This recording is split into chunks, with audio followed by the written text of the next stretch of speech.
Labaw patingali, no? Well, that's one study said. Kung kinakita na aning 4 years old, murag mga 30, 40, 50 years old naman siguro mo na. So we must presume that you have already asked more than a million questions already in your whole lifetime, right? You know?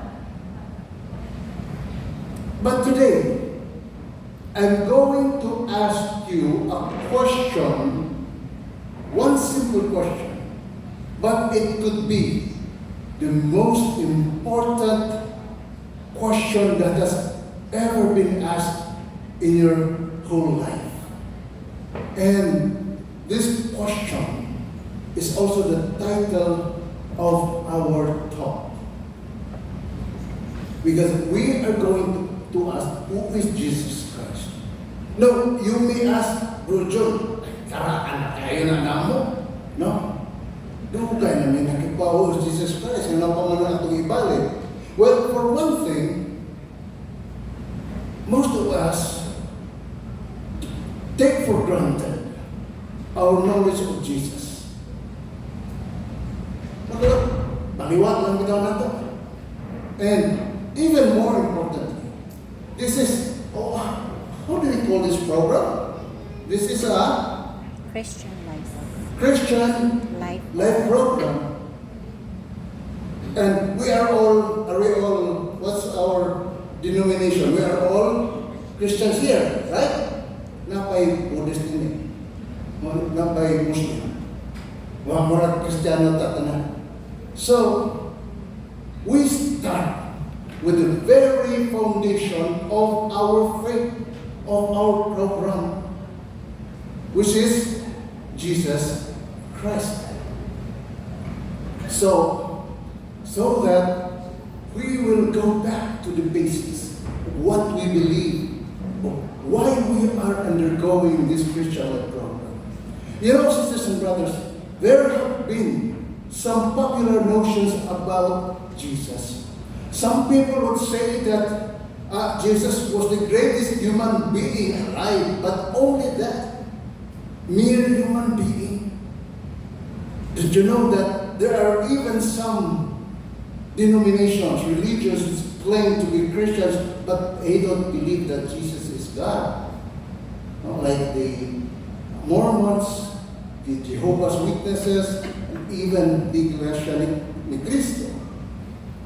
Others see Jesus as just a revolutionary person in the mode of Mao Zedong, Karl Marx, isa pa itong mga rebelde who are out to change the structures of the social-political structures of the world. And some claim that Jesus was a great religious leader like Muhammad or Buddha, who brought messages from God, or that he was a great moral teacher in the mode of Confucius, Lao Tzu, and Socrates. These are just some of the few misconceptions about who Jesus is. But you know, all of these are off target. What yun mo igo sa bullseye? No? Mana nga, ato sa yung klarohon, lisod hindi tama kasinabot. No? Kaya numdum lang ko ba? Dahil, duha ka man ang kumari. Lingon to sa. Mari. Kanang, unsay imong, kaya ba kasi sa imong horoscope? Horoscope. Kung sa ko'y horoscope, Mari. Horoscope ba? Kanang imong, may mga po imong kinabuhi pa mo, imong kapalaran. O po rin may horoscope, Mari. Ikaw, Mari. Kung sa imong horoscope, ako lagi, Mari, kay Cancer. Luka mo na. Nga ako kay Amora na sa kaman. Mana magsinapat sa ta, ha? Okay. In answering the question, who is Jesus Christ, I will lead you through 3 crucial points. The first point is that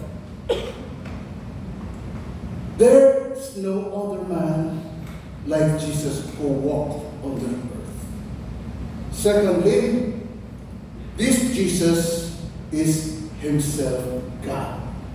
And thirdly, this Jesus calls us to make a personal decision regarding our knowledge of Him. And this decision is the most important decision we will ever make in our lives, I tell you. And it is our hope that after this talk, you'll begin to see Jesus with new eyes. You begin to live your life with this new vision of Jesus. But to get us through these three main points, I'm inviting you to join me as we go on a short journey. Mag-joyride sa ta. Musakay ta 3 vehicles, no? One after the other. Balin-balin lang ta. Okay na mo mas biyahe? Okay na mo? Okay, sakay na. The first vehicle we will take in our journey is what I call as the Jesus in History bus. In this leg of our journey, we will examine Jesus, the Jesus that we have learned through, as told to us by our parents, by our catechism teachers, by priests, by nuns, the Jesus that we learned through history, no? Or through historical books. And from this window, the windows of the bus, we can see some facts about Jesus. So, ready now? Okay.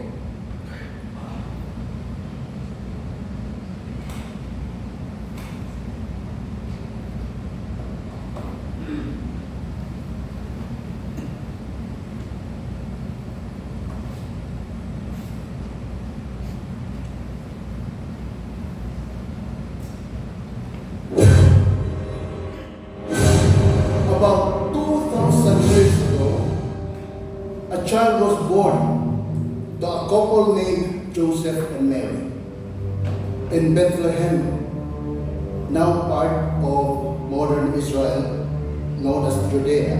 He was raised in Nazareth, a small village in the district of Galilee, where the people lived simply by the fruits of the fields and flocks of the land.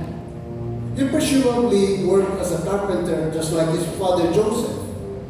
Then at the age of 30, he quit his job. For 3 years he traveled around his native land preaching salvation, healing the sick, and performing miracles. He had 12 assistants, also called apostles. They were mostly poor fishermen and uneducated, except for one named Judas Iscariot. He went with the outcasts of society, prostitutes, tax collectors, lepers, adulterers, and he made enemies with authorities, the Pharisees, the scribes, and the temple priests.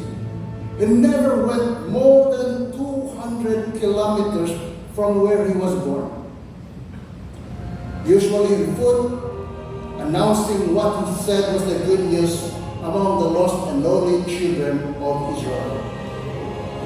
Then this Jesus went to a small city called Jerusalem, way out of the border of the Roman Empire.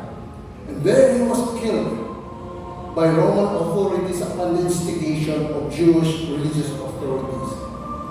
He was laid in a borrowed tomb, but accordingly rose from the dead 3 days later.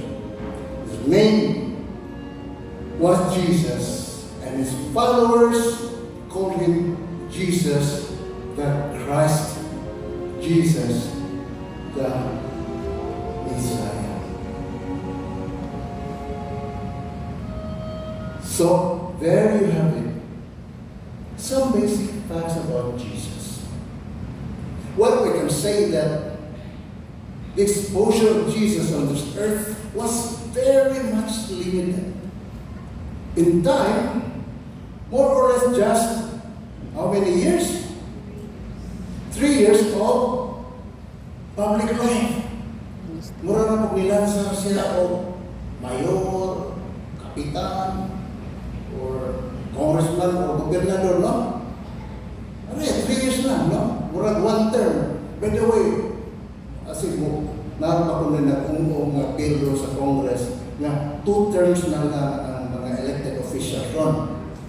3 terms na lang, no? 2 terms na lang. Kaya ang first term will be served in public office and the next term will be served in jail. Ako, natawa man mo na ko yun siguro mga kapag mo yun ako anak.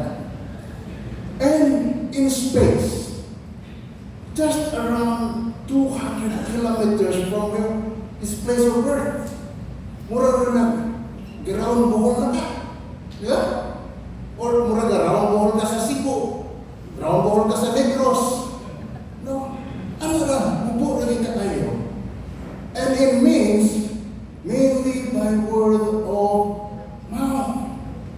No cell phones, no TV, no internet, no Facebook or Messenger or Instagram.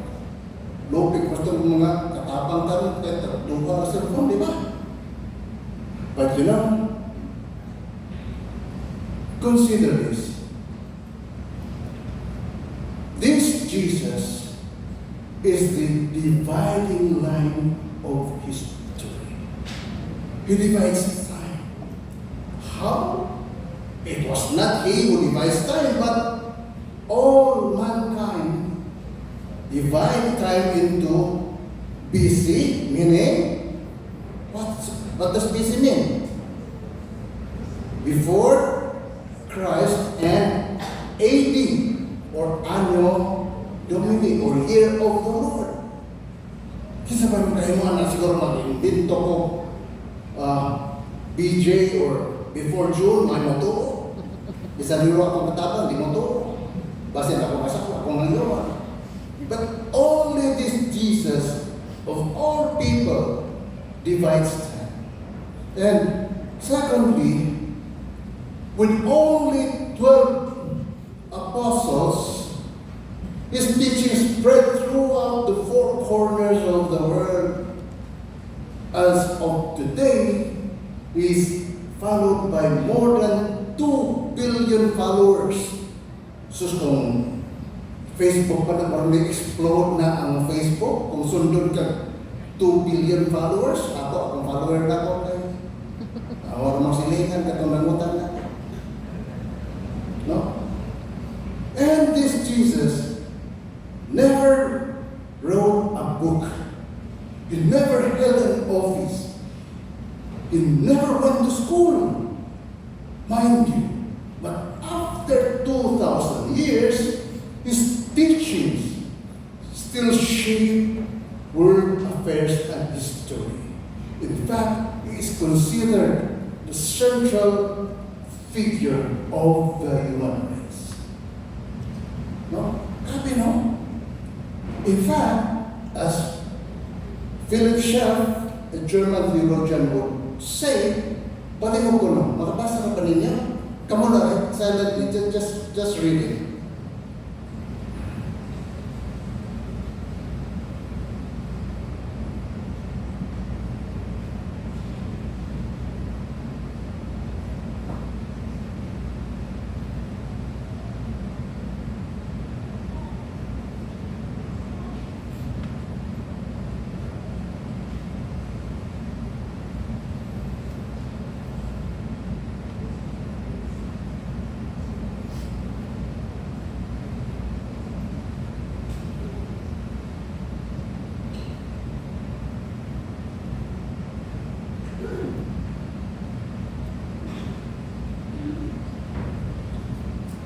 Now, ladies and gentlemen, do you agree? We all agree. Because, damas y caballeros, mi hermanos y mi hermanas, los muchachos y las muchachas, no other person has more influence and impact on mankind than this Jesus of Nazareth. No single life in human history has so much impact on the lives of so many than Jesus. Not Napoleon Bonaparte, not Genghis Khan, not Hitler, no emperor, no president, no single human person who was alive on this earth has so much impact than Jesus. So, as we have seen, sisters and brothers, there is no other person who walked on this earth like this Jesus Christ. He was unique and one of a kind. And so with this truth, we have just arrived at our first point, our first destination. Ang karon mo, bali na po taglaing bus, kay nain na po tag destinasyon, no? Nain na po tag destinasyon. The second destination is that Jesus Himself is God. Ganyan ka itong mind man to, pero grabe ang yung influence karon, that is God. So, balhin na ta. Balhin na ta sa itong ikaduhang bus. And we will call the second bus as the Jesus in the Gospels bus. No? Kay, ato na po subayo sa dito. Tanaw lang diyan ko sa bintana because we will see from the windows of our bus guideposts in the Gospels that will allow us to understand who really Jesus is. Now, first, in the Gospel of Mark, chapter 2, verses 5 to 7, palihog po basa.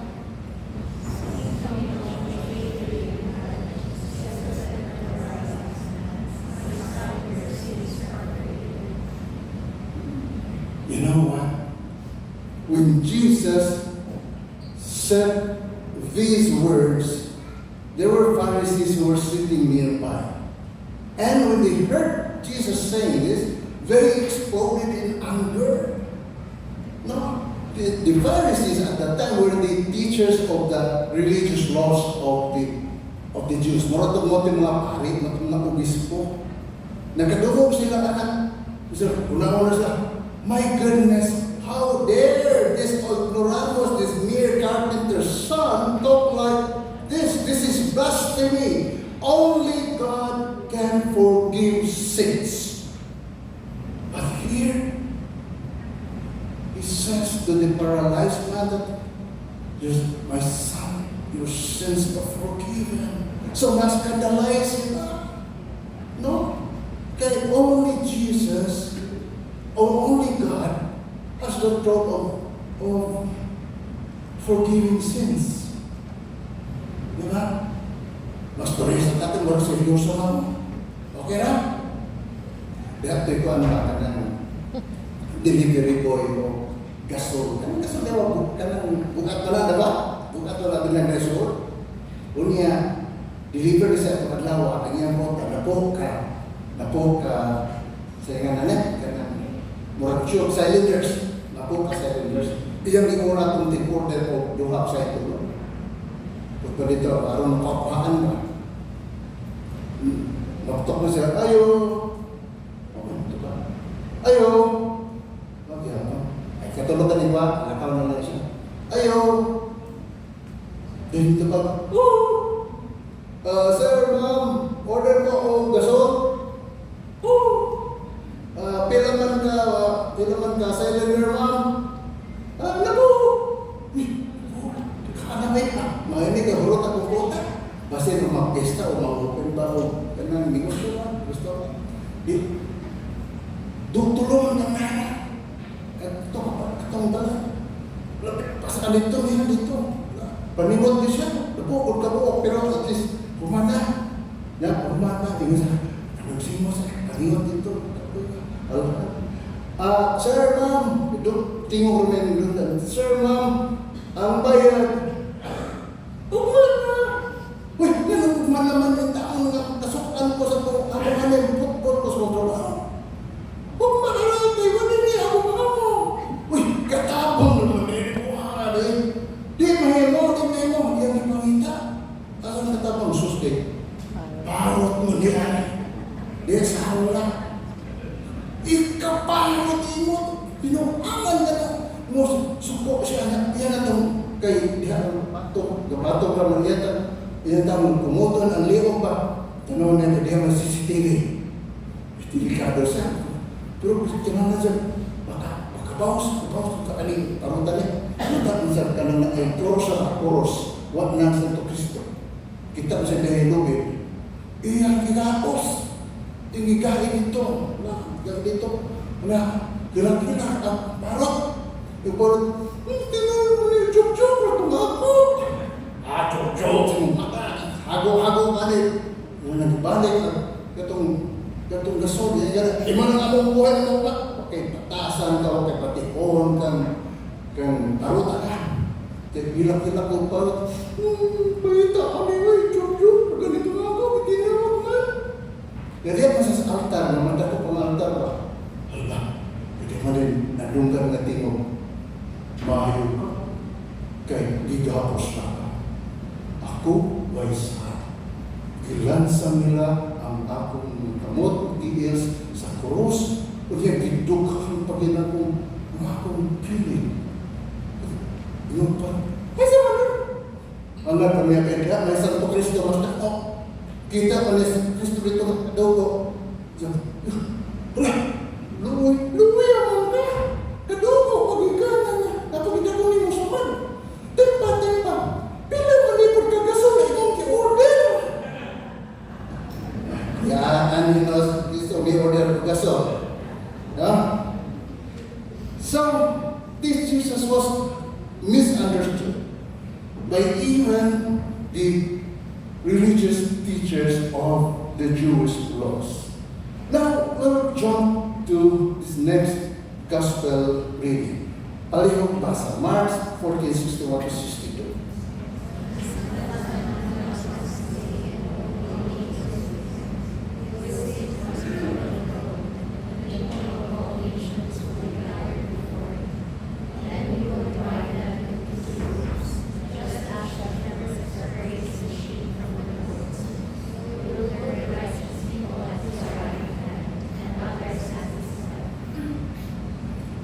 So, at the end of times, Jesus will be the King and Judge of all nations.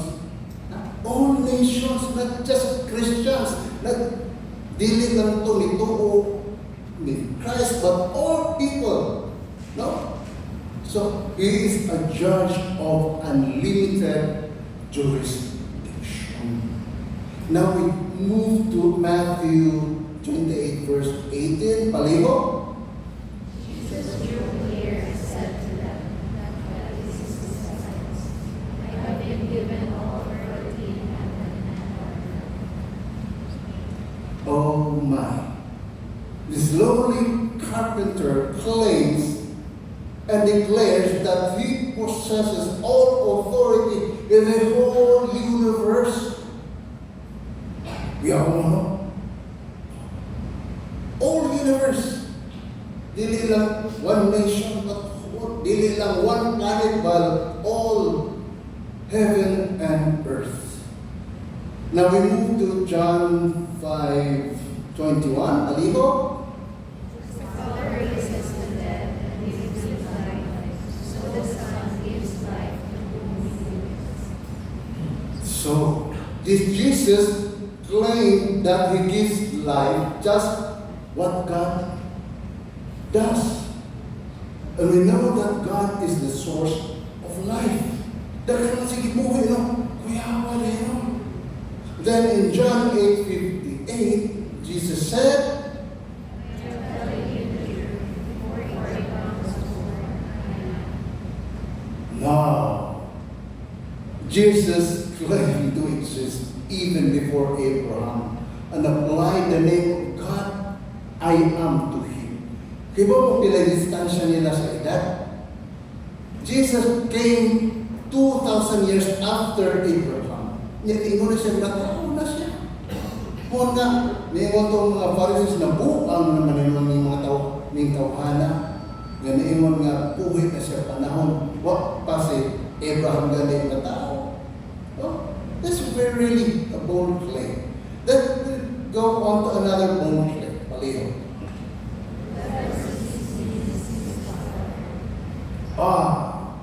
Whoever sees me sees the Father, meaning God the Father. Now, akan to, grabe na, bold claim dito, no? Kay Jesus, in effect, was saying that He was the very personification of God the Father. No. He is God in flesh and blood. As we read in the Gospel of John, He was the Word, was God. The Word was made flesh. Brothers and sisters, if in this hall I tell you that whoever sees me has already seen Brad Pitt. Murang-murang managuto mo, kay ito, mamawag sila na, no? No?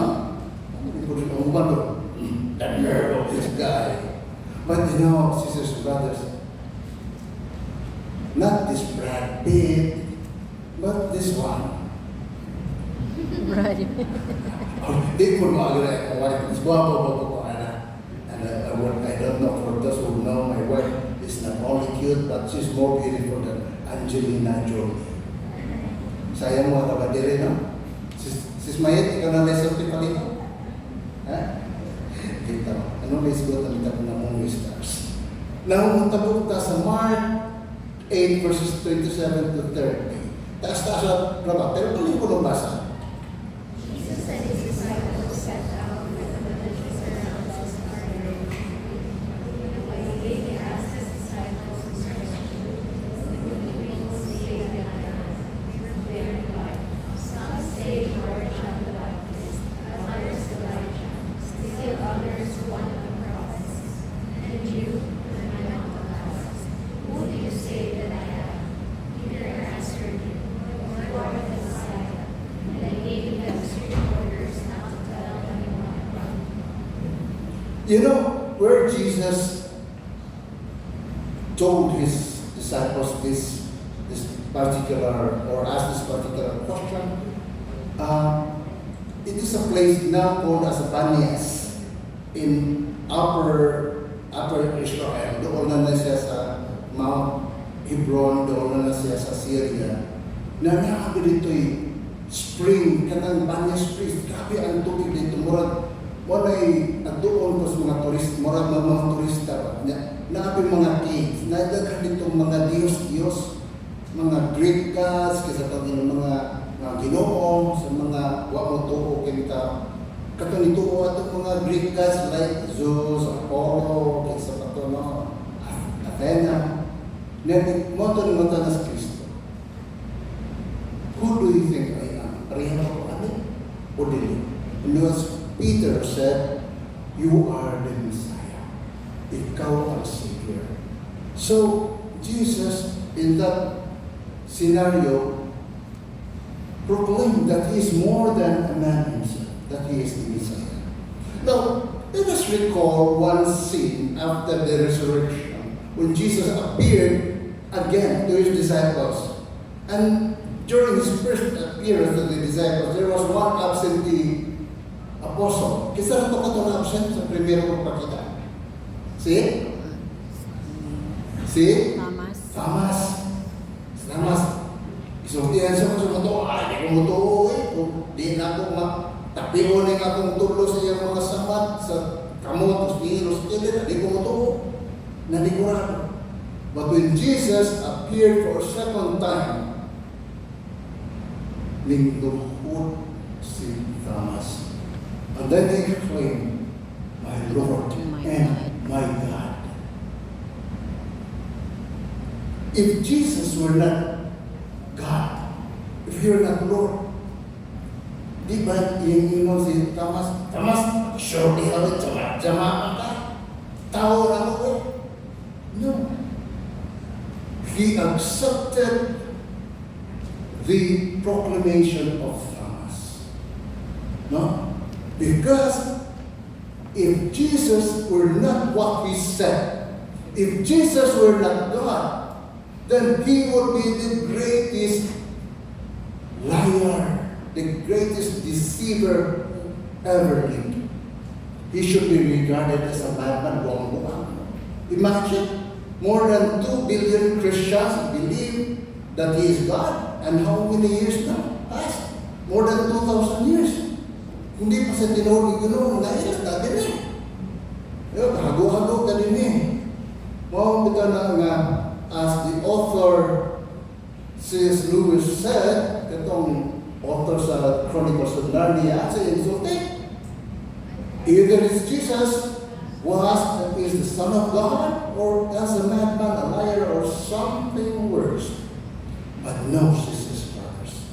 The acts and claims of Jesus in the gospel clearly spell that he was more than the greatest man alive. He was not a revolutionary, but the Lord of history.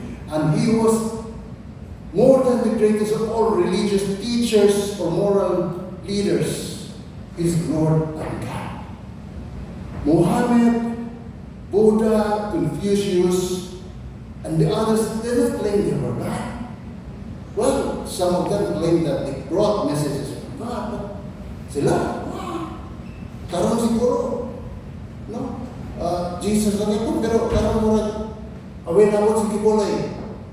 Ngayon mo na si Kipulay nga, ginoo ko ng Persia. Saan lugar ng Persia? I don't know. Okay? Ngayon siya, makaundang sa earthquake, malaki. Now, sisters and brothers, we have just arrived at our second destination. That Jesus is both man and God. So, kung kapos natas atong ikadawang vehicle, kaya kung ba't pinapaglain na vehicle, aron makatulog tas third destination.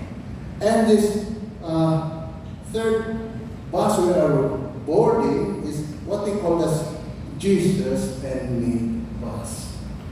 This bus will take us to the third and last leg of our journey, where Jesus will call us to a personal decision regarding Him. Let me tell you, as I told you a while ago, this could be the most important decision you'll ever make in your life.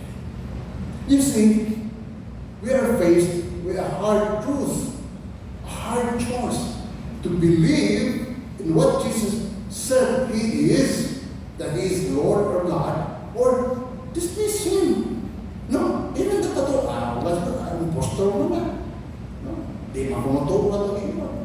Why compromise, brothers? Either you believe in Him or you do not. There's no neutral ground. Either you're with Him or you're against Him, as Jesus said. Pagpahin mo na ako sa istorya o sana ko, istorya na ito. Ito yung sa kapari ka. Pakumpisa. Pinapakita may ikumpisa niya na akong lawas. Lawas ni bro. Tapos bro, Binay. Sika itong nakita ang pinada ko ang lawas. Ano yung lawasan?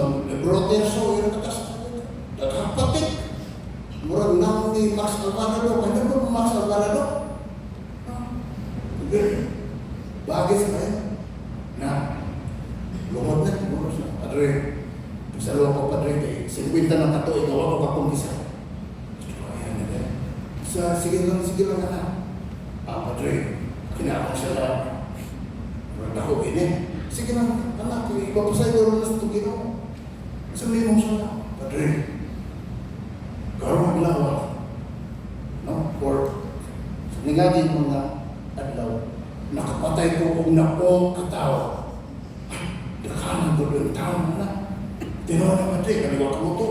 Ikuha niya yung 45. Kinaya mong gigamit, Padre. Magtitinuod nun siya. My son, ano mga pag-imong masilang ipatay. Kung anong ito dito buka-buhong rin ba? Basta kayo magkabungok, tao na may mga may tuo silang naigino. Musura ka kung lugo. Ang ako silang ipusil. Maday ba? Maday kayang kahadlong sa ka na diristing kilaho. Alos din sa mga kasi. Padre, ikaw Padre, dito ba ako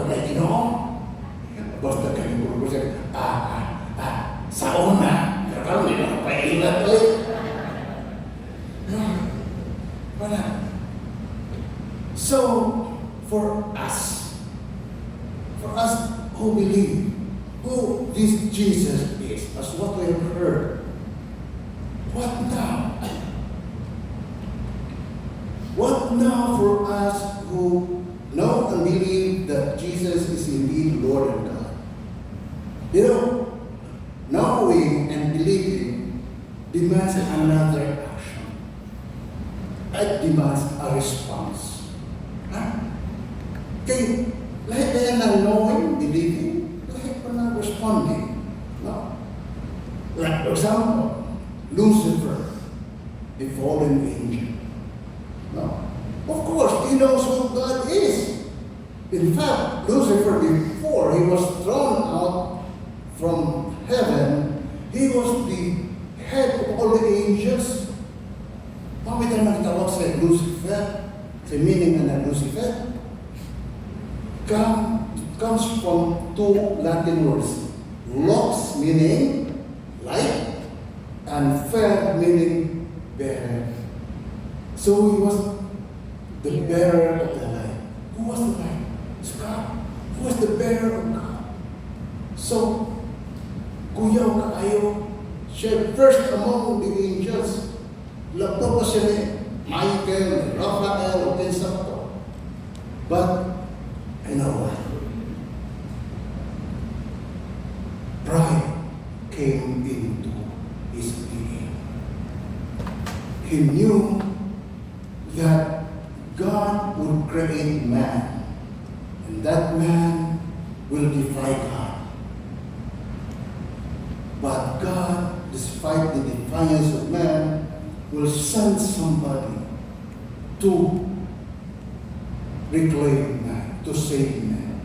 And this somebody is God himself who will become man. And that this God man, all creation will worship and bow down. That super angel, Lucifer, could not accept that. He was proud and he could not accept that future reality to happen, and he will bow down before a mere man, even if it was also God. So, he knew, di ba? But does Lucifer, or did Lucifer worship and bow down before God? No. He himself wanted to overthrow and replace God. Now, sisters and brothers, does your knowledge of Jesus being Lord and God make any difference in your life? Or you don't really care? It does not make any difference. But you know, there's no other choice but to accept Him, love Him as the Lord of our life. As I said, what you're in neutral ground. Di ka magduha-duha sa asa. No? As John says in John 14, or Jesus says in John 14:15, if you love me, keep my commands. Meaning, if you know and love me, then you have to keep my commands. That is, we have to follow His commands, His will. Dikta kalikay anak. Come up the implication of knowing and loving Jesus. Because if we stop only there, then what's the difference between us and Lucifer and other fallen angels? Di ba? Wow. So, sisters and brothers, kamo kay parang mo na may mga panag-asawa, pero may mga single ano? Ha? Na may single, no? Pero sige lang, na siguro po may uyak, no? Pero familiar tayo ito, anak, no? Sabi na kamo mga ladies, no? When you accepted the love offered by your suitor, kali mo ng banaro, you became his girlfriend, right? Or kamo mga gentlemen, you became her girlfriend, a boyfriend, no? But you know, with that, there are consequences. There are consequences. Come on, my ladies, meant that you love your boyfriend in return. Dili na mo, may mong dapat maglaing manuyang ninyo. No? Kamukot mga gentlemen, marunong mga two-timer. Diba? Dili full-timer, two-timer. No? And you have decided that you'll do everything, anything, pleasing to your boyfriend or girlfriend. Mo po yung i-expect po ikanila. And this commitment further leads you to another deeper, higher, bigger, wider commitment we call as marriage. Right? So, knowing Jesus intends loving and following Him. No? And it's waiting for you. It's waiting for us. But wait a minute. Ika na naman na. Jesus just around the corner waiting for us to love Him and follow Him? Or did He do something first for our sake? No? Lahot pa na siya, ulihan mo kisinin mo. Of course, we backtrack. As I said, the devil defied God. Then, he instigated our first parents, Adam and Eve, to follow the lead of Lucifer and decided to become independent from God. That was their sin. They wanted to be independent from God. Dili sila padikta. Isultihan nila ayaw na anang bunga, anang kahoy na tunga sa paradise. Ilagay isunod si Lucifer in the form of snake. Kaya they were curious and they wanted dili may magpabuot. That's how sin entered into our lives. We follow our own will and not God's. We defy Him. We install ourselves as the God of our lives. We fail to love God and instead love ourselves. Mama na ang sin pa. Di ba? O kinantang nga definition of sin. Huwag tamang sunod sa kung sa gisugos Ginoo, kaya atong isunod ang atong gusto, atong kagalingong pleasure. May that, Lord, itong sa diya, Lord, I want to, lamig na ito ilipat, Lord. Diba? Lamig na ito ihimo nga niya, kaya gidilig man. No, wala. But, even then, God loves us even more than we love ourselves. That's the reason why He became man. He entered into the flesh and blood of our lives. Munta na ka, Bro John, ano mo, mapuni ang iyong na itong si Michael ba, kitsa pa itong mga angel na kamu na na ako sa kalibutan, take the form of man, then luwas ako. He did not. Ungatana ko ninyo, kung nangutang mo o bulawan, bayaran ba din yung silver? Bayaran ba din yung bronze? Masama yung ibayan? Ha? Masama yung ibayan? Bulawan. Bulawan mo. It was God who was sinned against. Dili katubang bisag ulsa mo sakripisyo sa anghel o sa tao to repay the sin of man. It was only God. And God took the form of man to redeem man because no other can save man except God. You know, God in Jesus Christ lived among us. He wanted to cry and laugh with us, to suffer and triumph with us, to redeem us by taking our sins and have them nailed on the cross, so that by dying and then rising, He will bring us up to His kingdom. For there is no greater love than He who lays down His life for His beloved. What love is deeper than that? What act can be more intimate than that?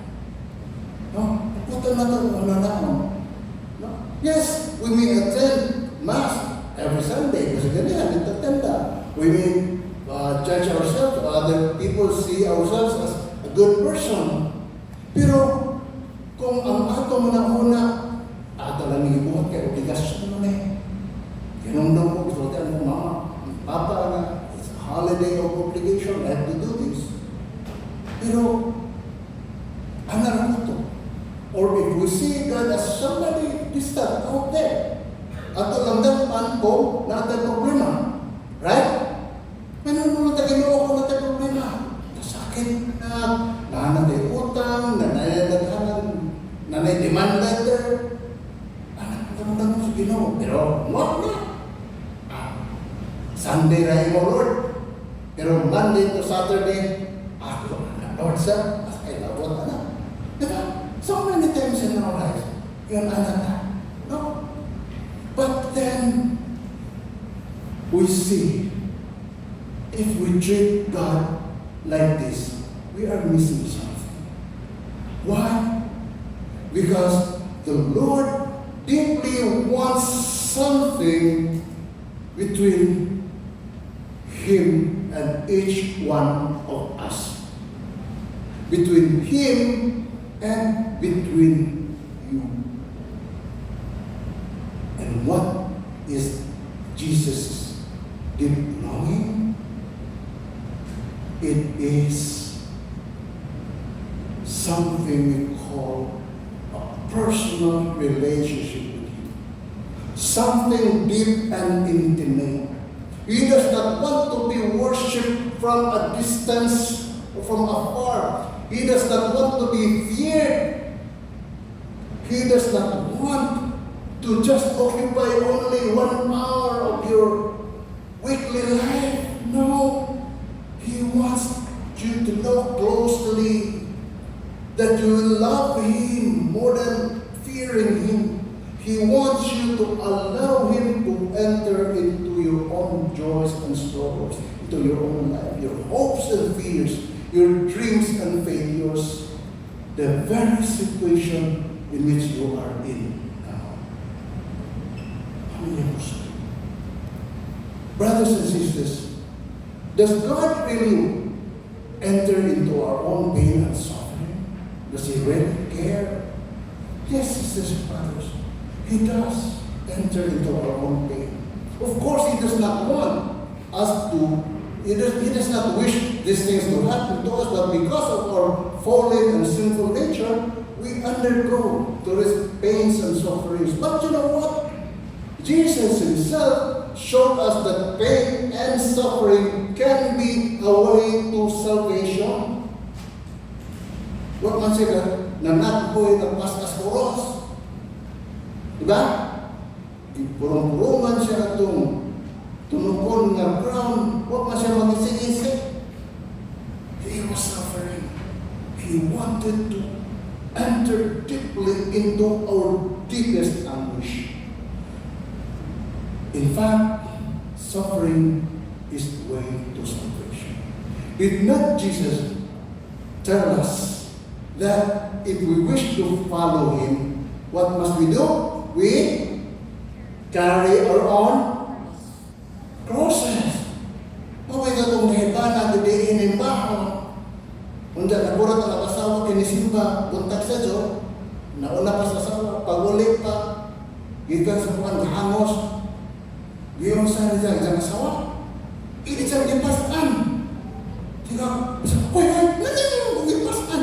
Ang angkin na kayo, ako lang itungan, isutis pare, masang na isutis pare. Ano yung masisig yung wali din na kung gusto ka musunod ni Kristo, ulis ninyo akong pasan ang imong kuros. Ikaw may akong kuros. No? Jesus carried the cross for us. The cross meant death. During the times, the cross was the punishment given by the Romans. It was the Romans who invented the cross as a punishment to all who rebelled against the Roman Empire. And Jesus was subjected to that very degrading death. But in Jesus, it meant our life. And it also meant for us dying to ourselves, dying to our worldly desires, so that we can install Him back as our Lord and God. Do you think, sisters, brother, that Jesus' love was only up to the cross? Kasi ito mga goto na ito, laman na ito. Kinsa na nakasimba, karang dawa. Okay? I guess majority of us. Unsa ang the apex of your participation at the Mass? Masama. Kada uyukan lagi between you and God. Katong Consecration. consecration was the transformation of the bread into the body of God. But there was not pag-iwan ito kaya a celebration. That was the communion. Katong naiusa mo. Do you believe that's really Jesus in here? Galing mo na nalimon mo ta. Sige na ba ito, ha? I just tell you, sisters, brothers, I attended also Mass at the Upuhan Monastery this morning. I just thank God that He gave me the grace na during the consecration, I truly believe na si Jesus ginto katong ostias. And then, I was so excited. Naglinya niya. Di ako mo dapat kas lawas ni Kristo. Si Kristo mismo. How did you realize that? Do we realize this happening during Mass? No? Na si Kristo mismo, may imong kalawaton, musod sa imong pagkatao. What can be more intimate encounter than that? So Jesus gives Himself daily to us in the Holy Communion. Wala kuwang rede na bro na Sunday. Lami kadaan lang. No. Because Jesus wants to be intimate with you. No? So, balik na sa inyong relationship sa pag-uwi. Pero di ba makakalaw na adlaw mo labay na di mo mahuna-una sa inyong boyfriend, no? O sa inyong girlfriend, di ba? No? Karoon mo lang, mga kasi ganyan niya mo. Ayaw ko ng text ka na inyong asawa, di ba? Hindi ulit ninyo ang panihapon. No? No. And yet, kita kaning tao, we feel that way. How much more Jesus feels for us? Now, you may say, Bro, John, I'm not worthy of that invitation to enter into a deep personal relationship with God because I'm a big sinner. But then, who among us here is not a sinner? We are all sinners. This brotherhood of Christian businessmen and professionals is a community of sinners. We are not saints. Labaw na niningas nila matubangan po. But you know what? We try to seek out God's love and mercy. Weak as we are, no matter how many times we have fallen along the way, we still get up because God has given us the grace and we have accepted His call to have a personal relationship. Di ba na mga bata? Labihan yung loko-loko ng kasama sa mga asawa. Di ba? Yan mga asawa, wisan ko sa panagibot, yung bata. Inyong hindi sila libo, inyong libo. Ano yung dapat? That's how we feel also God with us. We continue to struggle. No? But you know what? In this community, we found a newer meaning of our lives. And we in the BCLP also want to share this new meaning and great joy with you, sisters and brothers, our CLP 23 participants. That's why we are inviting you to join our community through this CLP. Because we could not contain this joy only to ourselves. Kaya itong naikay something good in you. Panagit, murag mao dyan kanang sabay. Kung sa itong imuon, perfume. Ang bumuta sa kuwan. Ang perfume para rapas itong mga liman. Nasa uban. No. Aron ini ato na to sa kuwan, masimot tali na nga. Umuta si bro, umuta si sis. That is that's what joy is. You want it to be shared. And as you have signed up for this year, that Jesus asked you, who do you say that I am? Well, kung kayo ako jokin, masaya nyo taksa-taksa makson. Nasiguro ba nila, or may ilan, bayaran na itong first breakfast. Masaya na ako, kung sabihin nila, Christian Life program mo na yan, hindi naman nakabata ako. But you know what? God has His own peculiar way of calling you. No matter what ang sa imong motivation, giyon sa kapagso, because He wants you to know Him. To undertake this Christian life program so that you will also be asked, who do you say that I am? No. You know, I want you to visit that scene when Jesus, ito bang ingon Jesus sa katong nagpakaon siya o more than 5,000 men. Actually, mga more than 10,000 ang ni attend ato yung ipakaon kadil. At itong panahon na di pag-react ng mga women, mga bata. Pero there were more than 10,000 na iyang ipakaon. Pero pag wala ipakaon, ang mga tao, ganahan kayo. Lupi ang daily bread, delicious, Georges, talang like 10,000, libre. Unsa pa hiningon mo sa Jesus? I am the bread of life. Whoever partakes, whoever eats me, will have eternal life.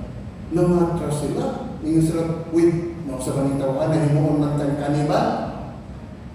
Di masabi niya ang pagtulungan. Nang hawak sila. And don't you know, of the thousands, how many were left? How many were left? There were only 12. His loyal apostles. And so, Jesus then asked the 12, do you want to leave too? And what did Simon Peter answer? Lord, to whom shall we go? You have the words of eternal life. We have come to believe you. We are convinced that you are God's Holy One. Sisters and brothers, in our talk today, we already passed the two destinations. First, that there was no other man walk on this earth like Jesus. And second, that Jesus Himself is God. Now we are arriving at the third destination. Your own personal decision on Jesus' invitation. After knowing about Jesus, like the crowd of thousands na pakal sa pangita, do you also want to leave and not come back? Or like Simon Peter, you will also answer, Lord, to whom shall I go? You have the words of eternal life. I have come to believe you and accept you and want to enter into a deep personal relationship with you. Sisters and brothers, if you do, then accept His invitation, His personal invitation for you to make a personal decision for a personal relationship. Continue to see Him more clearly, follow Him more nearly, love Him more dearly as we undergo through this 13-weekend Christian life program. But I assure you, you will realize sooner or later that this is the most important decision you have made in your life. And I tell you, just like the rest of my brothers and sisters in the BCLP, you will never regret it. And please make this decision. Karon na, ayaw na palagyan ang mga anak nato. What talking about will say, so don't make it. Thank you and have a blessed day.